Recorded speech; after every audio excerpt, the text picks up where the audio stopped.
Сәлем достар, сіздермен мен Думан. Бүгін мен сіздерге денсаулыққа өте пайдалы асқабақтан варенье жасауды көрсететін боламын. Ол үшін бізге асқабақ, қант, бір кесе су қажет болады. Алдымен асқабақты екіге бөліп, қабығын ашып, теркадан өткіземіз. Асқабақтың қабығын осылай ашып болғаннан кейін, оны теркадан өткіземіз.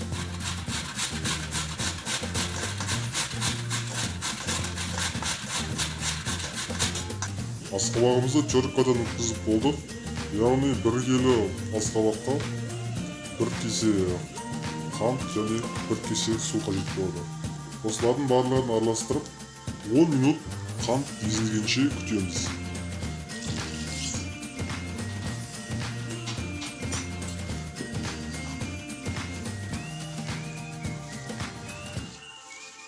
Асқабаққа қант толығымен ерігеннен кейін асқабақты кастрөлге салып, баяу отқа варенье сияқты қайнатамыз.